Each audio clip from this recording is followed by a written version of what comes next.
Hello there, Virgos. So, I just want to have a little bit of a chat with you guys because your birthday time is coming in, and I do want you to have, spiritual guidance in terms of being able to navigate what's coming through for you, not only for your birthday time, but it's also a time for your solar return so that you can reorient yourself or so that you can orient yourself and figure out what your next steps are. Because I do feel a lot of you are at a kind of like the top of the mountain looking down and trying to figure out which direction is you should take, where you should go, and how to get where you need to be. So first of all, just bear with me. If you start listening to this, please listen to the end of this video. Okay, so I see two organizations.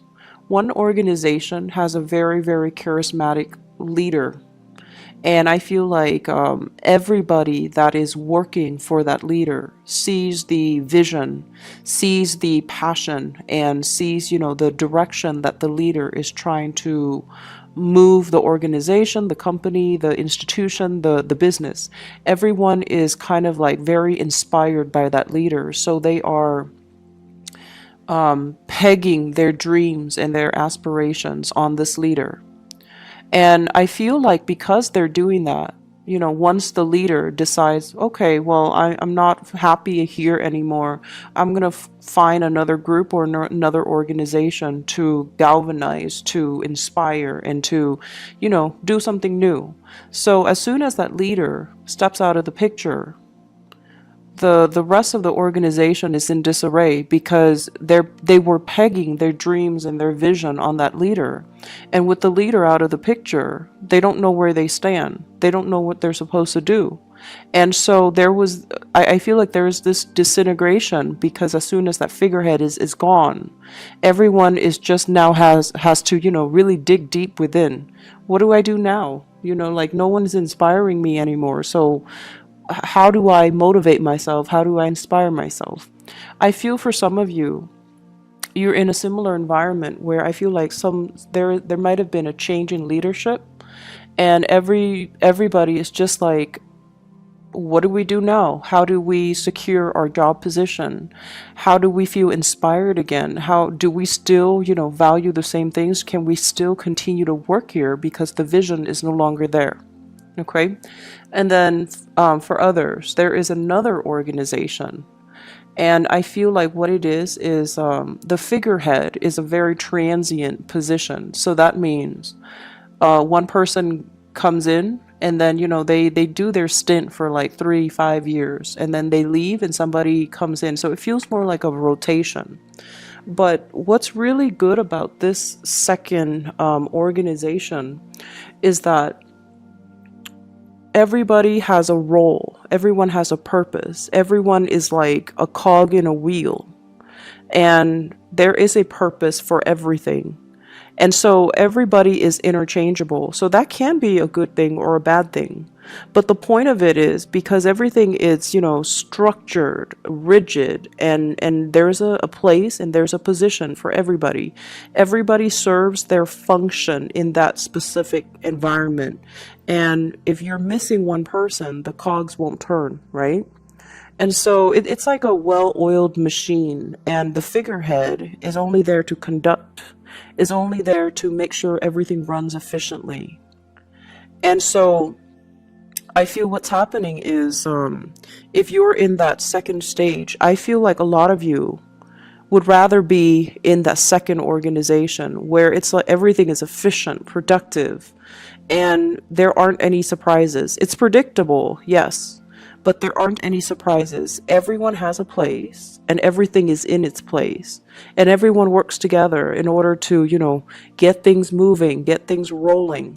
And so you would rather be there. You would rather be, working in that type of environment, even though it's kind of monotonous and tedious and, can be very stagnant and can sometimes be boring as well.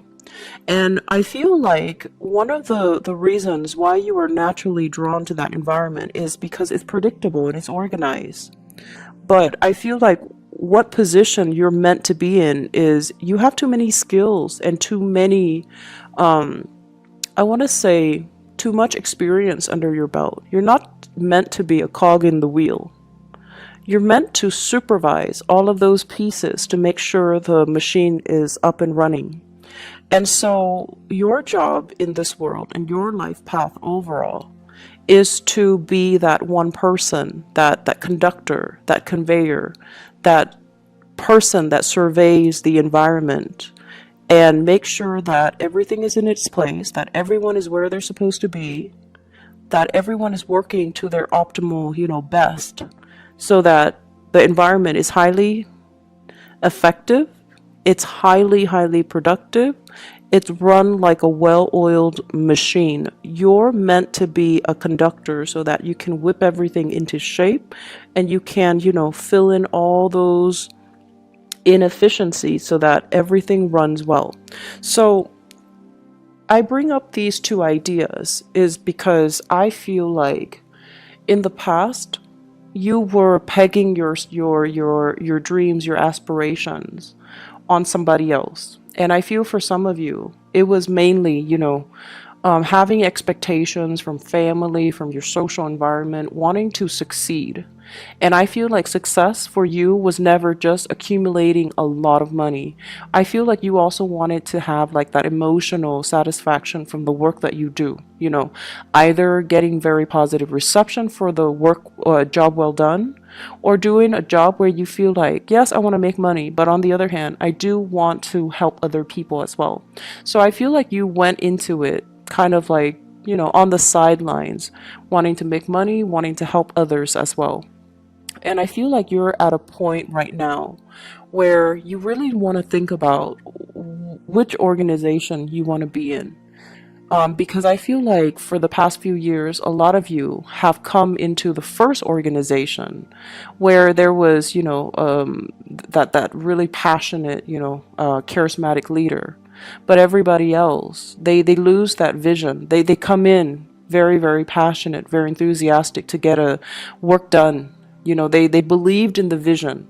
But over time, I feel like the work itself really dampened their energy, really brought them down on a very deep, vibrational, spiritual, dense space. And so they lose their passion for the work. They lose their reason to be. And I feel some of you are like that right now in your current work environment, and you're looking further afield, you're looking out there, and you're looking for more opportunities. And so I really want you to think about, in terms of the latter organization, where things are run very efficiently because you are at the helm. So I feel that for your next move, try to be at the helm. Try to be the person that oversees things, because if it's going to be done right, you need to be the one in charge. Okay? The other message that I feel coming through is they mention a property that is depreciating in value. So for those of you who are thinking about releasing or selling property, they mention, depreciating in value by the March 2018 timeframe. So I feel like for some of you, if you're thinking about releasing a property because of, lack of uncertainty, I feel that it might be best to do it before then. And then for others of you, if you are trying to purchase a property, it might be best to do it after March 2018 when the property value depreciates, so that you can get, like a cheaper house that is a little bit more in your price, in your budget, or getting like really good terms when it comes to the mortgage. Okay, so that's just a predictive message coming through. I do feel overall there are a little bit of travel restrictions that are coming through for the next 2 weeks.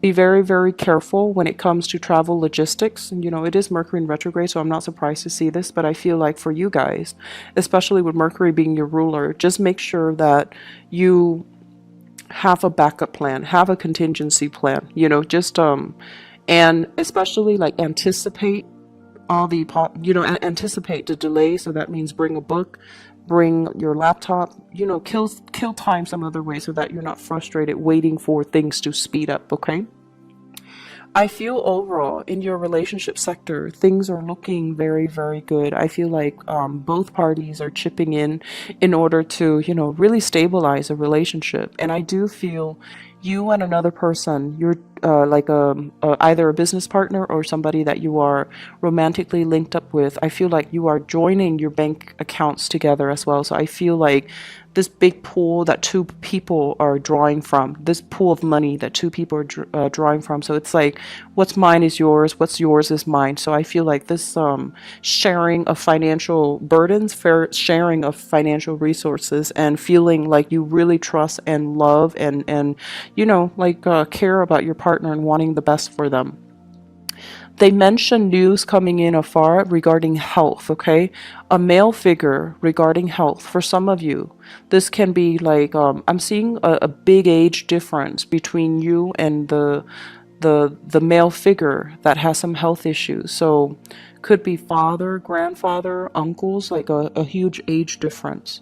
So I feel that element coming through, and I do feel that there might be some issues as it relates to like liver, kidneys, somebody that might drink heavily as well for some of you. I do feel like relatives, news coming at a distance. So they could be overseas or they could be out of state, but I feel that's coming through. The last thing that I want to end this with is I feel as if some of you, you're in a field where you communicate to make money, where your words allow you to make money. So that means you might be in a position where a lot of people listen to what you have to say, and they take your guidance and your expertise to heart.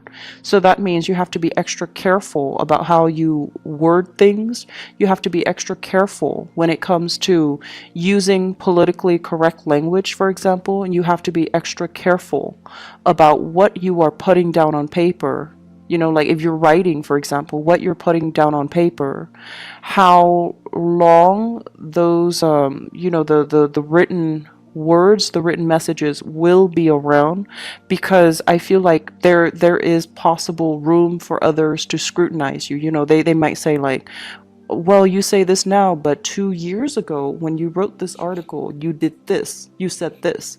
So I feel like in situations like that, if you are ever confronted with that, where somebody's using your words against you, I feel that one thing you can honestly tell them is, times change, people change, and I've changed my stance because, and then you can give them, further evidence. But I do see that element coming in where you're very cautious about what you say, mainly because you don't want it to be misconstrued. You don't want it to be taken out of context.